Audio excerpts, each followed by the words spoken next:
And that means that we must understand the National Socialist philosophical and political ideals for what they actually are. We must understand them. We must know where they came from. We must understand their intellectual and emotional power. Then and only then will we be able to defeat them. And we will be able to defeat them because we will understand their power and we will be able to develop more powerful arguments with which to fight back. Arguing over philosophical and political ideals is often unpleasant, and the issues involved are often complex, abstract, and emotionally difficult. But there are no shortcuts, and perhaps the best motivation for doing the hard work is to remind ourselves regularly and often how much more it costs to settle disputes by war. We may not like that the Nazis had arguments and positions that many people find attractive. We may find it repulsive to take their arguments seriously. We might find it difficult to get inside their heads to see where they're coming from. But we have a choice. We can either fight them in theory or we can fight them in practice. We can either fight them in the intellectual realm or we can fight them on the battlefield.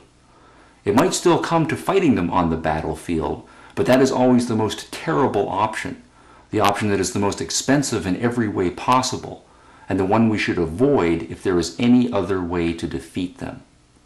So that means that defeating National Socialism intellectually is the strategy that we should follow first.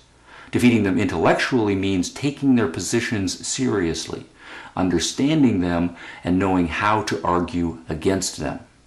The second rule of politics is know your enemy. Of course, the first rule of politics is know yourself. Know who you are, what you stand for, and why. Know what matters to you fundamentally and what you are willing to do to achieve it, and when necessary, to defend it.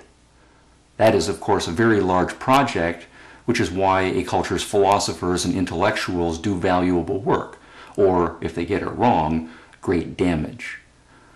But as an indication of where to start on this large project, let me sketch out the following. Philosophically and politically, the Nazis stood for 5 major principles. They stood for collectivism, for instinct and passion, for war and conflict, for authoritarianism, and for socialism.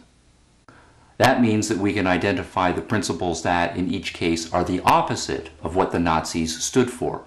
The Nazis stood for collectivism. The opposite of that is a philosophy of individualism that recognizes each individual's right to live for his or her own sake. The Nazis stood for instinct and passion as one's basic guides in life. The opposite of that is a philosophy of reason that has a healthy confidence in the power of logic and evidence to guide one's life. The Nazis stood for war and conflict as the best way to achieve one's goals. The opposite of that is a philosophy that encourages productiveness and peaceful trade as the best way to achieve one's goals in life. The Nazis stood for political authoritarianism and top-down leadership. The opposite of that is a philosophy that leaves individuals maximum liberty and freedom to live their lives by their own choices and direction, as long as they respect the equal right of other individuals to do the same. The Nazis stood for socialism and the principle of central direction of the economy for the common good. The opposite of that is the system of capitalism, with individual producers and consumers deciding for themselves what they will produce and what they will spend their money on. As a start, the principles in the right-hand column are the best antidote to Nazism we have going. Each of those principles is controversial in our own time, and I expect they will continue to be so for generations to come. But they represent the starkest possible philosophical contrast to National Socialism, and they form the first line of intellectual defense against future incarnations of Nazism. There's no better place to start than with understanding them thoroughly. I will end by stressing this point in a provocative way.